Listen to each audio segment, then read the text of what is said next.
Wonder, curiosity, connection. Where will your adventures take you? I'm Dr. Diane, and thank you for joining me on today's episode of Adventures in Learning.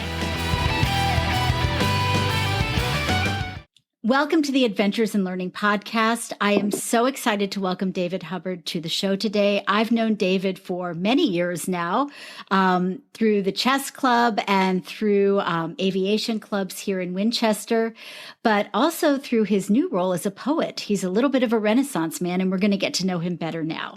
So David, welcome to the show. Hi, Diane. Thank you so much for having me. So good to talk to you. Well, I'm so glad you're here. So I'm going to open with a question that I ask everybody, which is, what did you want to be when you were a kid and why? The first thing I wanted to be was a firefighter. Me too. And I realized very quickly that I was terrified of fire, so that did not work. Next, I wanted to be a stockbroker. I had a classmate's friend's father came to our classroom when I was in the 5th grade. He worked on Wall Street, and it all sounded fascinating, economics. And so I remember reading a lot about that, and I thought that would be my path. Then in middle school, I got very interested in aviation. And I'm not exactly sure how airplanes and flight really stood out to me. No one in my family flew. It was just something that really caught my attention. And I was able to be involved in a flight program for young people at an early age. And that really got me going. And I've been in aviation ever since. So tell me about that very first flight. What was it like? Well, the first flight that I had was incredible. And it was a really unique story. The word got around, families and friends that David wants to be a pilot. And I was probably maybe about 12, maybe 13 years old. And the word got around the church that I grew up in. And there was someone there that was a pilot. So one Sunday afternoon, my father, myself, and this gentleman went to Lincoln Park Airport in New Jersey. And we took off on a beautiful, sunny Sunday afternoon and headed east towards the Hudson River. And then we turned south and started flying along the Manhattan skyline. And I remember so vividly, so clearly, turning my head left and looking to see that I was eye level with the Twin Towers. Wow. And I thought, this is the most incredible thing ever. Do you mean you get to do this anytime you want? And I just knew that aviation was it for me. I decided right then. That's incredible. So did you grow up to be a pilot? Yes and no. I did continue in my aviation training through my years as a teenager. I went through every training module and requirement up to the final ride that you do to get your pilot license with the flight inspector. So it was a bit of one of those things being young. I took a hard right turn and my path went in a different direction, but it still stayed close to aviation. But even as an adult, I've always been around pilots, always working with the pilot community. I've recently been back into ground school, starting the process again. So it's taken me a bit of a lengthy time, but I can still get up in the air when I choose to. So what prompted that love of airplanes? Like, were there books that you read as a kid? Were there things that influenced you to want to follow the stars? What led to that? That's a great question. I grew up close to Newark Airport in East Orange, New Jersey. And back in the 80s and 90s, you didn't have noise abatement procedures like you do today. The planes are noisy and they seem to go right over the house. And I'd always remember when I'd be in the backyard playing baseball or basketball, I would always look up and wonder, where on the earth are these planes coming from and where are they going to? And so it was definitely a lot of curiosity around flight itself that prompted me to just keep asking questions and just keep exploring. As far as books are concerned, one book that I really loved was How Things Work by David Macauley. And it was filled of illustrations of, things like an alarm clock and watching the gears on the inside, or maybe an escalator and seeing that inside view of all the pulleys and the mechanics. And so I remember reading that book, like from cover to cover, back to front. And I always enjoyed just knowing how things work, taking things apart, putting it back together again, or attempting to. And that's how it went for me. So it sounds like nonfiction was something that you were really attracted to as a kid. Yes, I did read everything, though fiction as well. In fact, there's another book that stood out to me. It's called the Hawaiian Computer Mystery. Okay. In fact, I still have this book. I have it right here, actually. Oh, I love it. This book was published in 1985, and it's a choose your own adventure book. And so the plot begins, you are a computer programmer, gamer, you win this international competition to fly to Hawaii, Honolulu, and you're going to compete against some other top developers to get that big contract. But the moment that you land, a stranger comes up to you and says, "Hey kid, we need some help with a totally different project." And then the next thing you know, one thing leads to another, and then you're trying to escape a volcano about to blow, or you're jumping in a helicopter, or you're diving under the water. And there's about 30 different endings in this book, but I don't even feel like I've read them all. And I still read the book, even though it's been about 30 years. I love it. And I actually feel like you've done a little bit of that choose your own adventure in your lifetime. So that segues beautifully into my question about describe your adventure in learning. Like, what do you do today and how did you get? Yes, choose your own adventure, Gabe.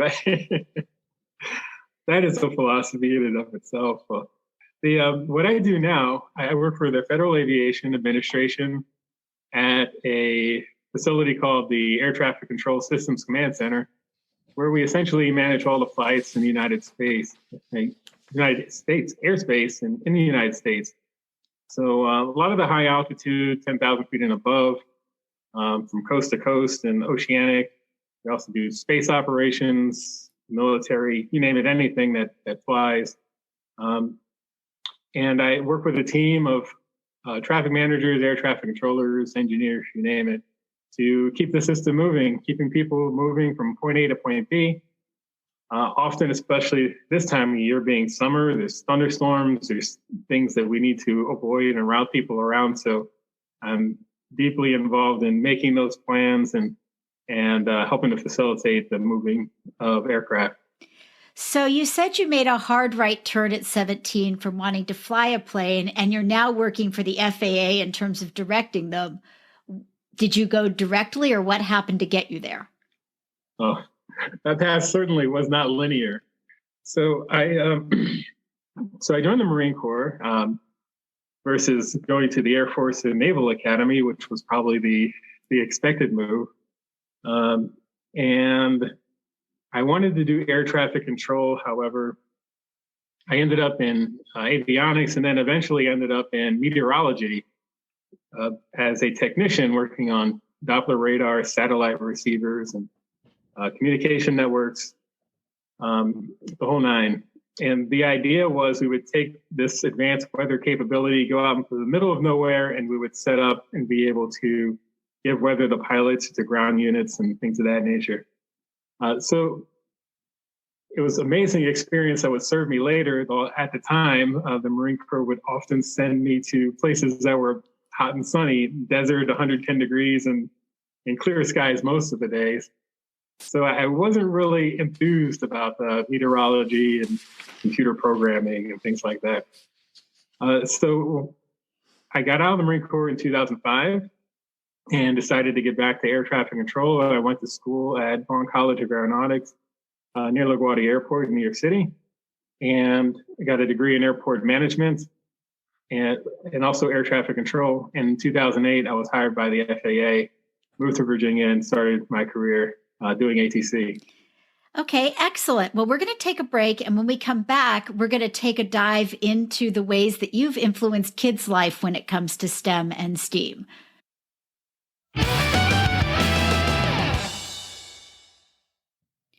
Hey, early childhood and elementary school educators. Are you looking for a keynote speaker or professional development workshop that will knock the socks off your teachers? Look no further. Check out the offerings at drdianeadventures.com. We offer half and full day professional development workshops that will help you learn how to build connections between multicultural picture books, authentic STEAM experiences, and your curriculum. You'll explore strategies to get your students fully engaged and wanting to learn more, and you'll walk away with a new perspective on multicultural picture books, as well as strategies and ideas guaranteed to awaken your sense of wonder and to help you immediately build science and STEAM connections in your early childhood, elementary, or library setting. Learn how to connect science and math to literacy, oral communication, gross motor skills, and dramatic and artistic play. Every activity and strategy can be completed using materials you already have in your classroom, school, or home education setting. Check out the offerings at drdianeadventures.com.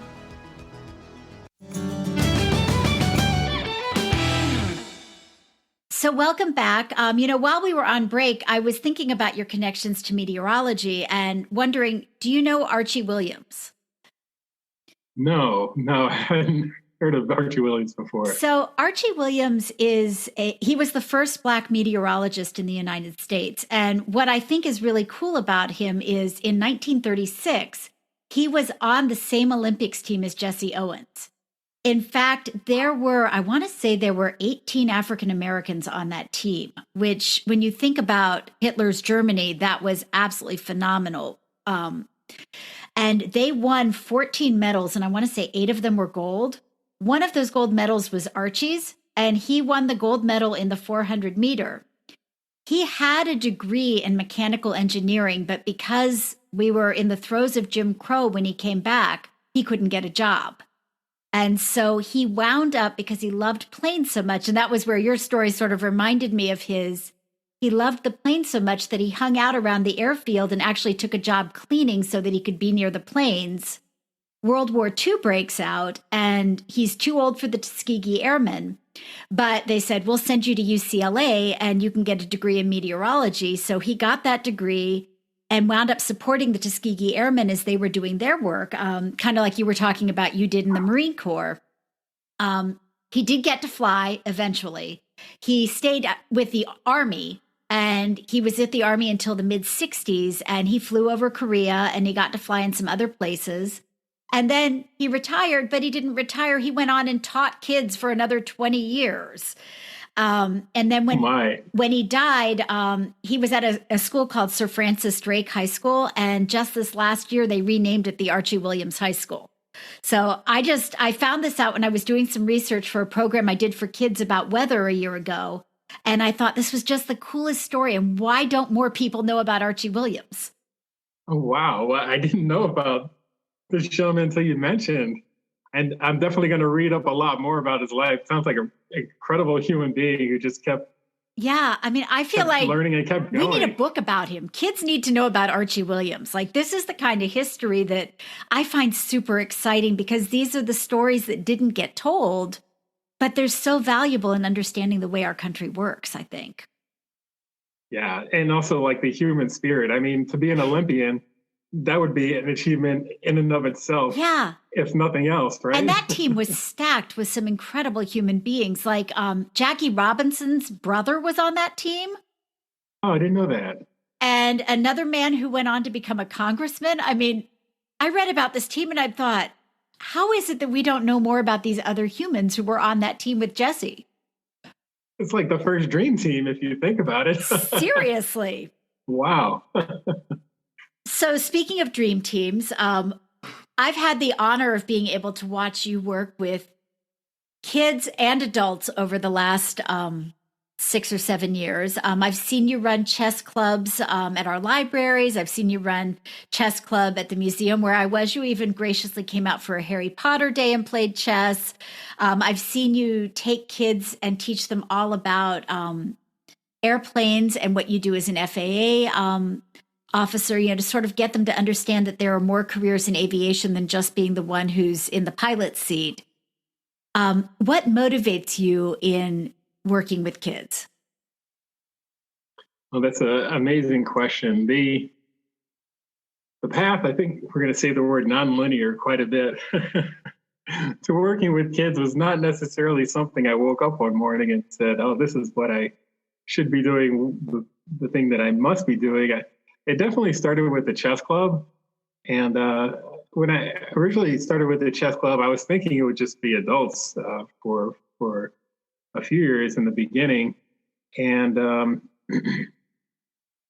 there was one night specifically after we had gotten a good rhythm with the chess club where there was a young kid sitting at the table and he was ready to go. And he gave me this look like, are you just going to sit there or are you going to teach me? And I remember that being one moment where I started to step into this role of being more of a mentor and a coach.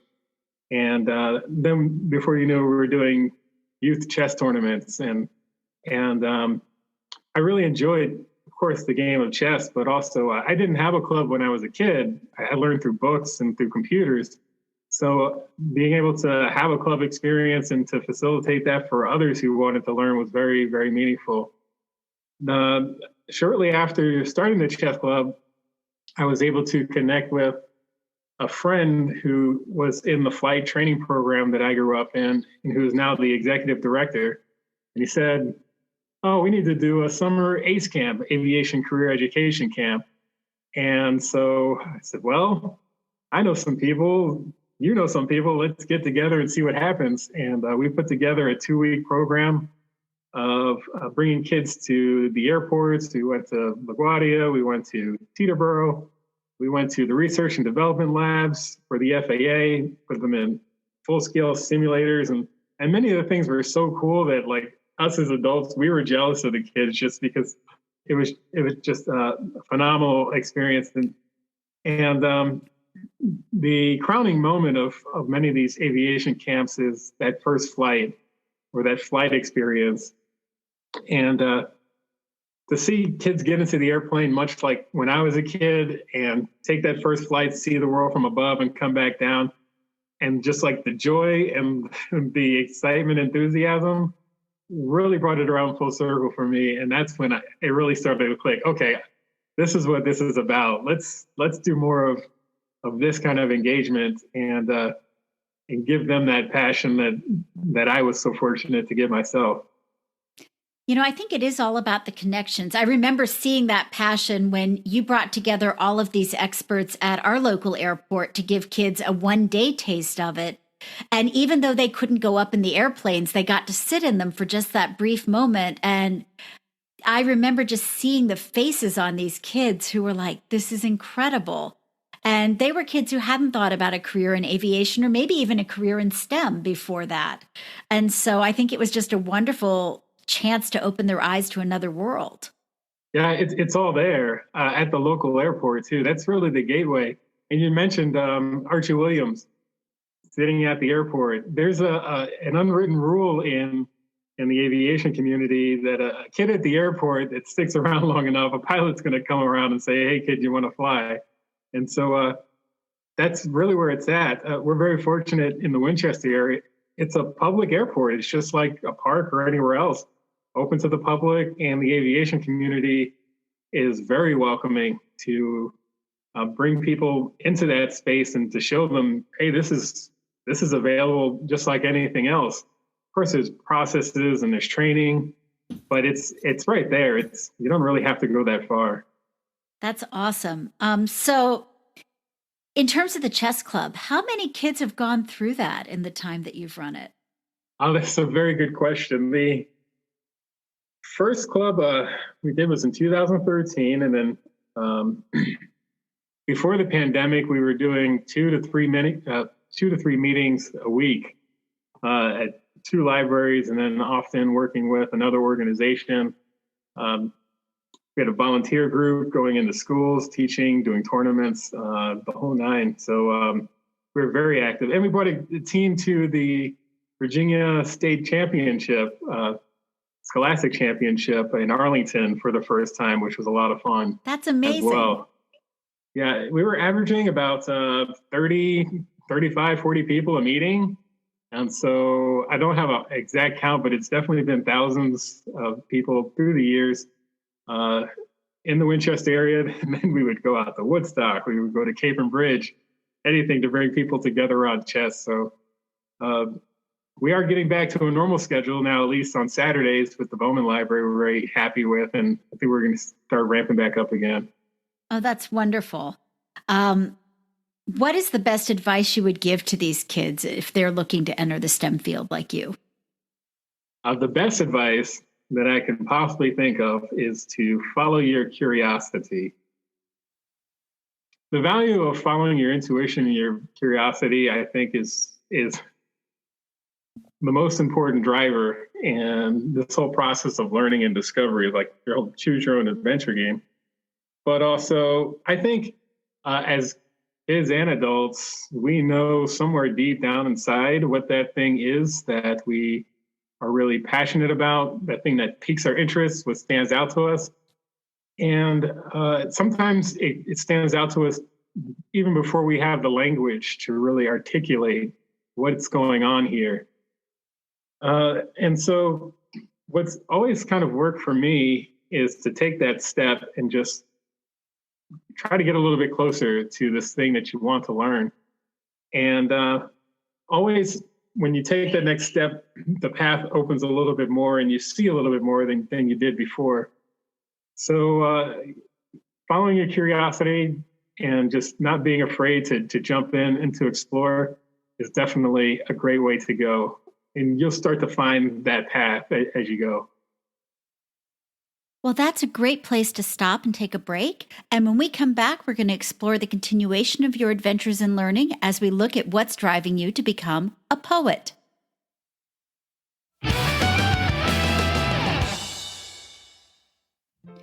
Hey, early childhood and elementary school teachers and librarians. Are you looking for ways to spice up your curriculum, build connections with engaged STEAM learners, and introduce multicultural versions of fairy tales and folk literature?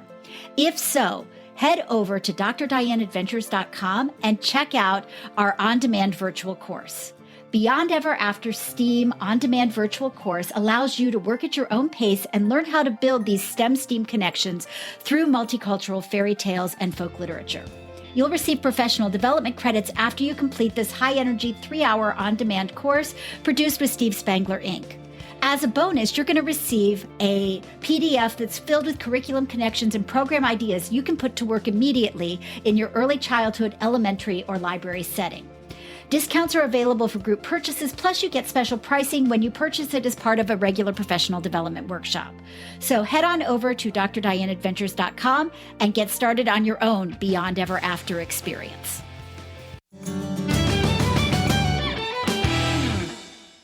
So welcome back. I'm so glad to be able to go into this next part of the conversation. We were talking about choosing your own adventure, and you've lately become a little bit of a Renaissance man. You've got a book of poetry out, I think, and there's another one on the way. And I'm wondering if you can tell us a little bit more about your poetry. Maybe even read us one of your poems?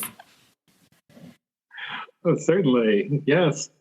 The poetry has been a different pursuit, I would say, than aviation and technology, these other things that were definitely so prominent in my life. I think poetry is something that snuck up on me. It wasn't necessarily part of the plan. I began to write while I was a Marine in the desert, most likely Iraq, and sometimes having a lot of time on my hands. So I wasn't aware that I was writing poetry, and I was a little bit embarrassed that I was writing poetry. I had this kind of, Marine persona. I was a rock climber. I wanted to fly. I just kind of a hard charger, and poetry was definitely like the opposite in my thinking. However, I always enjoyed writing, journaling, just putting words together. And over the years, I began to read more poetry. And slowly but surely, it really grew on me.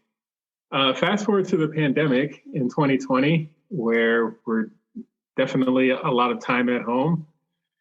I had previously, in 2019, wrote a manuscript about the subject of home. So my first book is entitled Mobius, Meditations on Home. And the question I was trying to answer is, how do you know when you are home? This was a question that was asked to me by a friend out of the blue a little bit. And it was a very profound question that I stumbled over trying to answer. So that summer of 2019, I took the question, wrote it at the top of my paper, and every night I tried to answer the question. And what would come out was maybe a poem or maybe a short story about my life, about places that I live, where I've been, and how I define that. And so I found when I ask other people, how do you know, where are you from? Some people say, oh, I grew up in California, but I don't consider that home. Michigan is where I spent, the most important years of my life, and that's always where I feel most connected. Or some people go straight to the emotional aspects of home, like wherever my family is, or the people that I love, or home is where the heart is. All these aphorisms that we have really state the question. But I needed to answer my own. I needed it to be in my own words. So when 2020 happened, I had this manuscript about home. Everyone was home. And then it was just like the perfect subject for the perfect moment. The new book that I have coming out is a collection of poetry, and it's entitled Throes of the Broken Clockwork Universe. And it'll be published by Atmosphere Press in 2022 in October. The themes of these poems, many of which are written over about a 10-year period, are time, place, and love.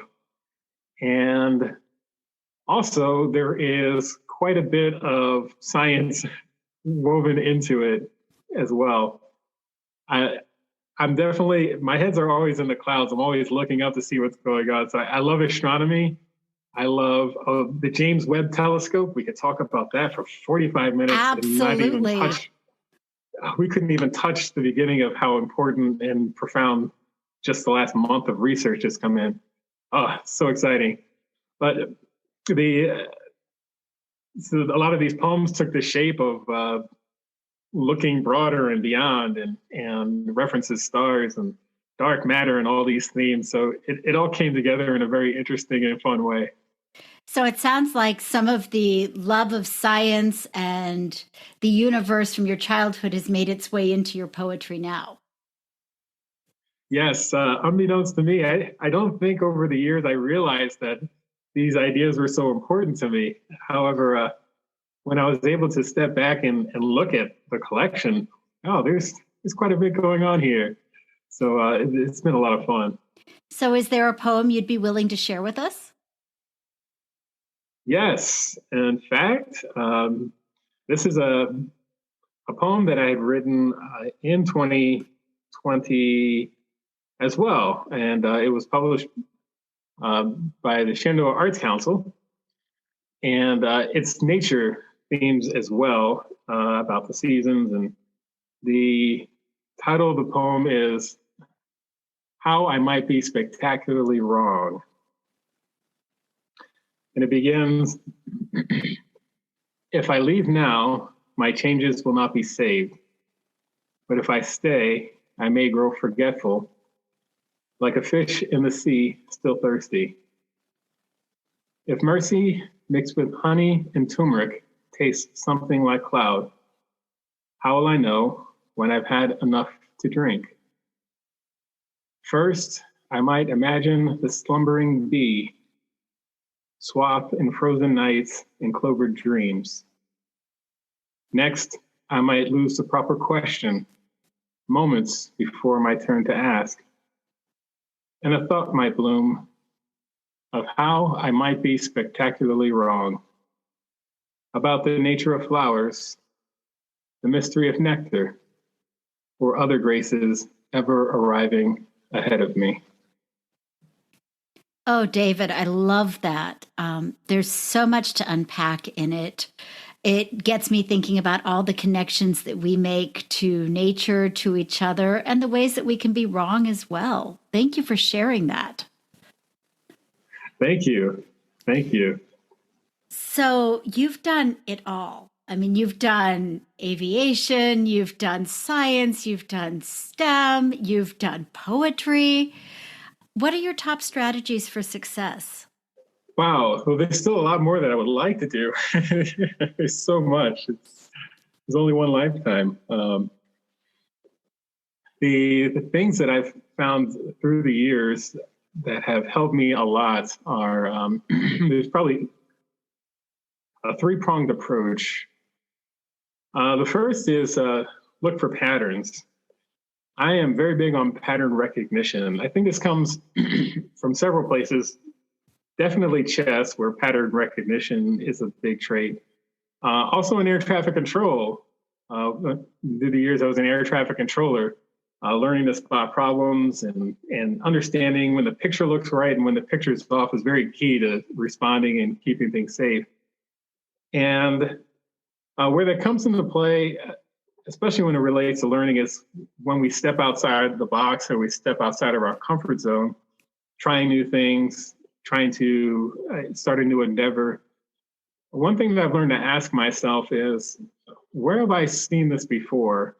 Where have I seen something similar? What experience do I have that I can draw on? So even though I'm in a completely different domain, a different context, there are certain elements that are familiar, and I learned to work with that. That really helps me through the ambiguity and start to build a path forward when I'm learning and trying new things.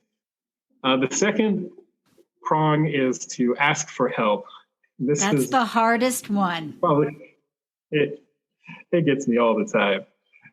Ask for help, because what I've learned is no matter how many books I read about a topic or how much I can spend an hour Google searching anything, if I turn to the person to the right of me or left of me and say, okay, what do you think about this problem? Or what do you think about this subject? Almost every single time they blow me away with a different perspective, an angle that I hadn't considered, or they know a resource, or they have an experience or connection that so totally just takes a lot of the guesswork out of it. And so that's one thing that I wish I had learned to trust sooner, but asking for help is the way to go. And the last thing that is also somewhat of a challenge, but it can be done, is to fail faster. I don't like failure. Nobody does. No one likes going through the process of realizing that your magnificent plan is falling to pieces and there's nothing you can do about it. Well, I've learned that failure isn't the end of the world. It's really not the end of anything. And what I mean by failing faster is to close the gap and convert those mistakes into learning moments as quickly as possible. That is really the key to setting a new course in a new direction and applying what you've just learned immediately, flipping it, putting it into practice, and that really accelerates the learning process and experience for me. Also, being an air traffic controller, this is a big one because the perception, somewhat of a myth, is that air traffic controllers are infallible, that we never make mistakes. And of course, the stakes are really high when we do make a bad call. Really, what air traffic controllers really do well is recognizing when something's not working and then changing the plan, or having a plan and then having a plan B and a C and a D, so that when we get into the unknown and we're surprised by things, it's not a showstopper. We can pivot, we can adjust. And the difference between making a mistake, pausing and saying, oh my goodness, well, now what do I do? And saying, oh, I made a mistake, I needed to go that way, makes all the difference, especially in our field. But it's a skill. It's a skill that can be used in any context. And so that's what makes it so valuable. Well, and I think that makes a lot of sense. I think when you and I were kids, failure was not recognized as being a positive thing at all. And I think Mhm. that as kids are being exposed more to the engineering design process, they're being encouraged to make mistakes and to do exactly what you just said, to learn from those mistakes. So, in a situation where you don't have hundreds of lives at stake. So it's a safe situation to learn how to make mistakes. But if you can learn that at 8 or 9 years old, think what a great human you're going to be at 20.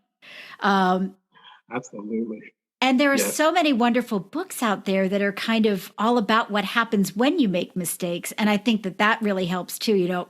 Off the top of my head, I was thinking about there's a book called Boxatex where these two girls are competing and they wind up totally not being able to work together. Each one wants to take the project their own way.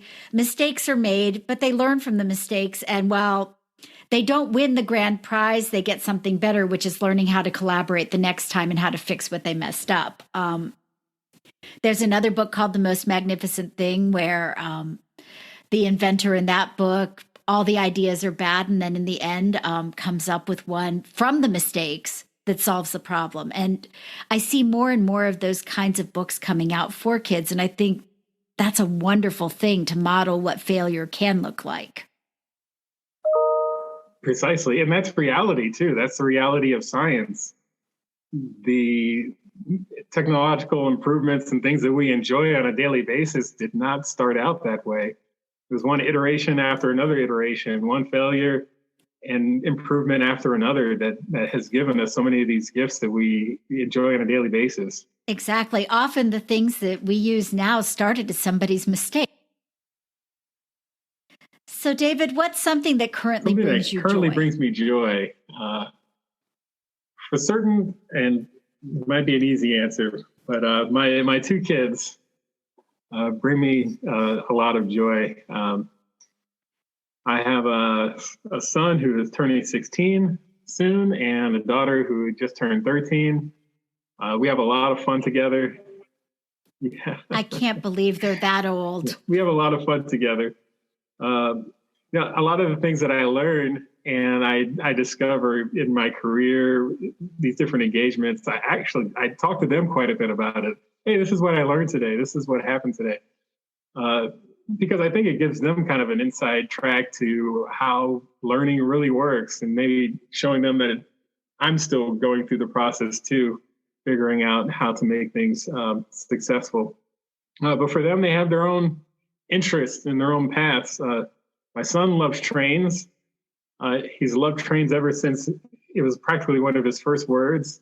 And we go out and we go to train museums, and he knows about as much about trains as I do about airplanes. He's like off the charts with it, but loves it. And then my daughter, she just joined the Civil Air Patrol, and she wants to be a pilot. So she's very excited about beginning her own journey in flight, and I'm very excited to see where it leads for her. Oh, that's exciting. So one last question. As you look towards the future, what makes you hopeful? Wow. I find many reasons for hope. And I recognize that for some time now, we've been in very uncharted waters. The pace of technology is just relentless, and as many have predicted, it's just going to continue to accelerate. And, both in society and technology and other domains, we're being challenged with a lot of questions. And it can definitely feel frightening, and it can feel overwhelming at times. However, I really have a lot of confidence in human beings' ability to figure it out, and our spirit. Like we talked about Archie Williams, like that's an example of a person who there was no stopping him. Right? The challenges were what they were, and yet it seemed like he just was able to show up with his best self and make incredible things happen. And so what makes me excited about the future is not just the individual, one person moving forward with that. We're also able to connect with others who share that same outlook and that same hope. And so, although it seems like the challenges are coming faster and harder, I also feel like we're going to come together and find a way to make it work in ways that we have not thought of before. I think about that quite a bit. David, thank you for sharing your hope with us today. If people want to get hold of your book or to contact you, what are the best ways to reach you? Well, thank you so much for having me today. The fastest way to get in touch with me is through my website. I have a website, WayneDavidHubbard.com, and I have information there about my book. Also, I'm on social media, WDavidHubbard. Feel free to reach out to me there. And this fall, I'll be doing a book launch at the Winchester Book Gallery on October 8th. Also, I look forward to doing readings around the Virginia, DC area, and maybe some other places as well. So I'm happy to connect with anyone that has interest in any of the topics that we talked about today. Well, thank you so much for joining us on tonight's Adventures in Learning. It has been such a joy to catch up with you, David. Thank you so much, Diane. This has been incredible fun. You've been listening to the Adventures in Learning podcast with your host, Dr. Diane. If you love the Adventures in Learning podcast, we'd love for you to subscribe, rate, and give us a review.